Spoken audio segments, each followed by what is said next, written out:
மண் சரிவு குறித்து விடுக்கப்பட்டுள்ள அவசர எச்சரிக்கை. தொலைக்காட்சி அலைவரிசைகளுக்கான அனுமதி பத்திரங்கள் தொடர்பில் வெளியான தகவல். நாவலப்பிட்டி பஸ்பாகி கோரளை பிரதேச செயலகத்தின் களஞ்சிய சாலை அறையில் வெடிகுண்டு மிரட்டல். யாழ் மண்டதீவு பகுதியில் அமையவுள்ள சர்வதேச கிரிக்கெட் மைதானத்தின் கட்டுமான பணிகள் திட்டமிட்டபடி முன்னெடுப்பு.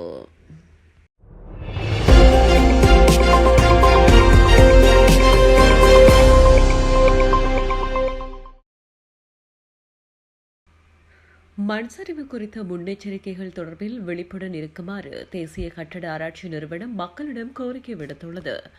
வளிமண்டலவியல் திணைக்களத்தினால் வெளியிடப்பட்டுள்ள வானிலை முன்னறிவிப்பின்படி அடுத்த சில நாட்களுக்கு வடக்கு, வடமத்திய, கிழக்கு, ஊவா மற்றும் மத்திய மாகாணங்களில் மழை பெய்யக்கூடும் என அறிவிக்கப்பட்டுள்ளதாக தேசிய கட்டட ஆராய்ச்சி நிறுவனம் இந்த கோரிக்கையினை முன்வைத்துள்ளது. அதற்கமைய குறிப்பாக மலைப்பாங்கான பகுதிகளிலும் நீரோடிகளின் இரு மரங்கிலும் வசிக்கும் மக்கள் மிகுந்த அவதானத்துடன் செயற்படுமாறு தேசிய கட்டட ஆராய்ச்சி நிறுவனம் அறிவுறுத்தியுள்ளது. தேசிய கட்டட ஆராய்ச்சி நிறுவனத்தினால் பரிசோதிக்கப்பட்டு மண் சரிவு அபாயம் ஏற்படக்கூடும் என அடையாளம் காணப்பட்டுள்ள வீடுகள் மற்றும் பகுதிகளில் வசிக்கும் மக்கள் இதுவரையில் வழங்கப்பட்டுள்ள அறிவுறுத்தல்களுக்கு அமைய செயற்படுமாறு கேட்டுக் கொள்ளப்படுகின்றார்கள். அதேபோன்று மலைச்சரிவுகள், பாறைகள் சரிந்து விழக்கூடிய இடங்கள் மற்றும் மண் சரிவு அபாயம் உள்ள பகுதிகளில் வசிக்கும் மக்கள் ஏற்படக்கூடிய அபாயகரமான நிலைமைகள் குறித்து விழிப்புடன் இருக்குமாறு தேசிய கட்டட ஆராய்ச்சி நிறுவனம் கோரிக்கை விடுத்துள்ளது. மேலும் தேசிய கட்டட ஆராய்ச்சி நிறுவனத்தினால் அவ்வப்போது வெளியிடப்படும் மண் சரிவு முன்னெச்சரிக்கை அறிவிப்புகளுக்கு அமைய செயற்படுமாறு மக்களிடம் கோரப்பட்டுள்ளது. அத்துடன் ஏற்கனவே மண் சரிவுக்கான ஆரம்ப அறிகுறிகளை காட்டும் இடங்கள் மீண்டும் பெய்யும் சிறு மழையினால் கூட மண் சரிவுக்குள்ளாகக்கூடும் என்பதனால் அத்தகைய பகுதிகளில் வசிக்கும் மக்கள் மலைவீழ்ச்சியை படிப்படியாக அதிகரிப்பை கவனித்ததால் உடனடியாக அவ்விடங்களுக்கு வெளியேறி பாதுகாப்பான இடங்களுக்கு செல்லுமாறு தேசிய கட்டட ஆராய்ச்சி நிறுவனம் மக்களை அறிவுறுத்தியுள்ளது. தொலைக்காட்சி அலைவரிசைகளுக்கான அனுமதி பத்திரங்களூடாக அமைச்சினால் நிபந்தனைகளுக்கு உட்பட்டே வழங்கப்பட்டுள்ளதால் ஏதேனும் ஒரு சந்தர்ப்பத்தில் அந்த நிபந்தனைகள் மீறப்பட்டால் சம்பந்தப்பட்ட அலைவரிசைகளின் அனுமதி பத்திரத்தை திரும்பப் பெறும் அதிகாரம் ஊடக அமைச்சருக்கு உள்ளதாக சுகாதார மற்றும் ஊடக அமைச்சர் வைத்தியர் நலிந்து ஜெயதிச தெரிவித்தார். நாட்டில் மக்களின் சுகாதார அறிவை மேம்படுத்துவதற்காக சுகாதார தகவல்களை பரப்புவதாகவும் அர்ப்பணிப்புடன் செயற்பட ஊடகவியலாளர்களின் பணியை பாராட்டுவதாக சுகாதார மேம்பாட்டு பணியகத்தினால் ஏற்பாடு செய்யப்பட்டு சௌக்கியா அன்ரஹிரா 2025 கௌரவிப்பு விழா அமைச்சர் வைத்தியர் நலிந்து ஜெயதிச தலைமையில் நேற்றைய தினம் சுகாதார மேம்பாட்டு பணியகத்தில் நடைபெற்றது. அங்கு உரையாற்றும் போதே அமைச்சர் இந்த விடயத்தை தெரிவுபடுத்தினார். அத்துடன் ஒவ்வொரு தொலைக்காட்சி அலைவரிசைக்கும் ஒளிபரப்பு அனுமதி பத்திரம் தற்காலிகமாக அனுமதி பத்திரமாகவே வழங்கப்பட்டுள்ளதாகவும் அமைச்சர் மேலும் தெரிவித்தார். நாவலப்பிட்டி பஸ்பாகே கோரளை பிரதேச செயலகத்தின் களஞ்சி அறையில் கொண்டிருப்பதாக அந்த அலுவலகத்தின் மின்னஞ்சலுக்கு நேற்று தினம் செய்தி ஒன்று கிடைக்கப்பெற்றது. இந்த செய்தியை அடுத்து குறித்த பிரதேச செயலகத்தின் களஞ்சி அறை உள்ளிட்ட வளாகம் அவசர சோதனைக்கு உட்படுத்தப்பட்டதாக அந்த செய்தியாளர் தெரிவித்தார். பஸ்பாகே கோரளை பிரதேச செயலாளர் ரம்ஜா ஜெயசுந்தரவுக்கு வெளிநாட்டிலிருந்து குறித்த மின்னஞ்சல் அனுப்பப்பட்டுள்ளது. அதில் கூடாரத்திற்குள் கொண்டு ஒன்று உள்ளது என குறிப்பிட்டிருந்தது. இதனால் உடனடியாக செயற்பட்ட பிரதேச செயலாளர் அலுவலக ஊழியர்கள் மற்றும் அங்கு வருகை தந்திருந்த பொதுமக்களை வெளியேற்றி பாதுகாப்பு பிரிவினருக்கு அறிவித்தார். நாவலப்பிட்டி போலீசார், போலீஸ் விசேட அதிரடிப்படை, ராணுவ குண்டு செயலிழக்க செய்யும் பிரிவு மற்றும் மோப்ப நோய் பிரிவினரின் உதவியுடன் முன்னெடுக்கப்பட்ட சோதனையில் சந்தேகத்திற்கிடமான எந்த பொருளும் கண்டறியப்படவில்லை. அந்த இடத்திற்கு சென்று கண்டி மாவட்ட நாடாளுமன்ற உறுப்பினர் துசாரி ஜெயசிங்கவும் நிலைமை ஆராய்ந்தார். இதேவேளை பூஜாப்பேட்டை பிரதேச செயலகத்திற்கு நேற்றைய தினம் பயங்கரவாத தாக்குதல் நடத்தப்படவுள்ளதாக கிடைத்த மின்னஞ்சல் போலியானது என விசாரணைகளில் தெரிய வந்துள்ளதாக பூஜாப்பேட்டை போலீசார் தெரிவித்தனர். எனினும் அந்த அலுவலகத்திற்கு விசேட போலீஸ் பாதுகாப்பு வழங்கப்பட்டுள்ளதாக சிரேஷ்ட போலீஸ் அதிகாரி ஒருவர் மேலும் தெரிவித்தார்.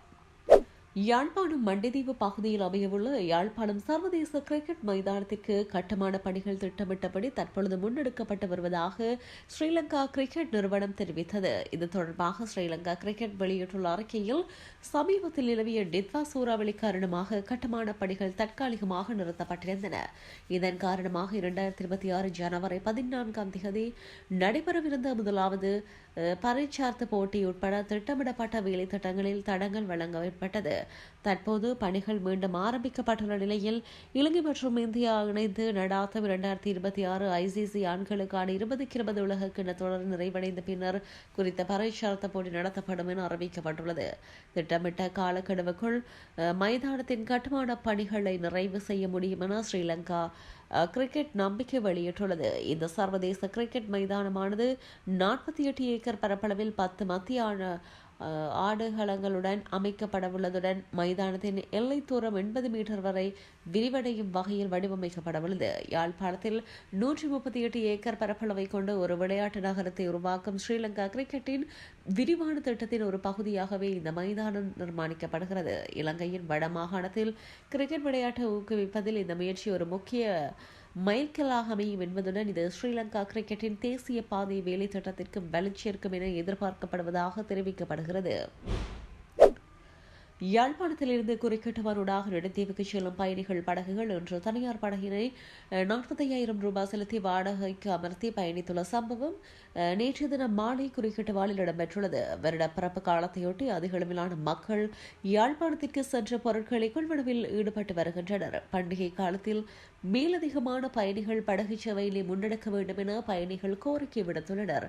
தீவு பகுதிகளுக்கான பயணிகள் படகு சேவை தொடர்ச்சியாக இவ்வாறான குறைபாடுகளுடனேயே காணப்படுகிறது. தொடர்ச்சியாக கோரிக்கையினை நெடுந்தீவு பிரதேச செயலகம் பிரதேச சபை கடற்படையினருக்கு விடுத்து வருகின்றோம். ஆனாலும் எதுவிதமான பயனும் இல்லை என நெடுந்தீவு மக்கள் கவலை தெரிவிக்கின்றனர். குறிப்பாடுவானில் இருந்து நெடுந்தீவுக்கு ஒருவர் 200 ரூபாய் கட்டணம் செலுத்தி பயணிக்க வேண்டிய நிலையில் ஒருவர் 1000 ரூபாய் செலுத்தி பணியத்தினை மேற்கொண்டுள்ளார். இன்று பயணிகள் படகின்றி பயணிக்க முடியாதவர்களில் பாலூட்டும் தாய்மார் சிறுவர்கள் என 70 பயணிகள் தனியார் படகொன்றை 45,000 ரூபாய்க்கு வாடகைக்கு அமர்த்தி இரவு 7 மணிக்கு பயணிக்க வேண்டிய துர்ப்பாக்கிய நிலைக்கு தள்ளப்பட்டுள்ளனர். இம்மக்களின் பயண போக்குவரத்துக்கு யார் பொறுப்பு என மக்கள் கேள்வி எழுப்பியுள்ளனர்.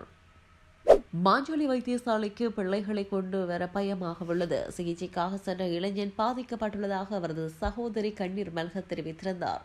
உணவு ஒவ்வாமை காரணமாக முல்லைத்தீவு மாவட்ட வைத்தியசாலையில் அனுமதிக்கப்பட்ட சிறுமியின் மரணத்திற்கு நீதி கோரி முல்லைத்தீவு மக்களால் முல்லைத்தீவு மாவட்ட மாஞ்சோலை வைத்தியசாலை முன்பாக போராட்டம் ஒன்று நேற்று தினம் முன்னெடுக்கப்பட்டிருந்தது. இதுகுறித்து போராட்டத்தில் கலந்து கொண்ட பின்னர் ஊடகங்களுக்கு கருத்து தெரிவித்த இளைஞனின் சகோதரி இவ்வாறு தெரிவித்தார். அவர் மேலும் கருத்து தெரிவிக்கையில் 27 வயதுடைய எனது சகோதரர் ஒருவர் வீதி விபத்தினால் மாஞ்சோலை வைத்தியசாலைக்கு சிகிச்சைக்காக வந்திருந்தோம். 3 மாதமாக கை முறிந்ததாக கூறி POP போட்டிருந்தார்கள். ஆனால் கை முறியவில்லை. கையிலிருந்து வரும் நரம்பு அறந்திருந்தது. ஆனால் அதனை கண்டுபிடிக்க முடியாமல் முறிவென கூறி POP போட்டிருந்தார்கள். அதனால் சகோதரியின் கை பாரிசவாதமாக வந்துவிட்டது. வவுனியாவில் உள்ள தனியார் வைத்தியசாலைக்கு கொண்டு சென்று எலும்பு முறிவு வைத்தியரிடம் காட்டிய போது வைத்தியர் பார்த்துவிட்டு கூறினார், இது எலும்பு பிரச்சனை இல்லை, நரம்பு பிரச்சனை என. அப்போது இங்குள்ள வைத்தியருக்கு அது தெரியாது.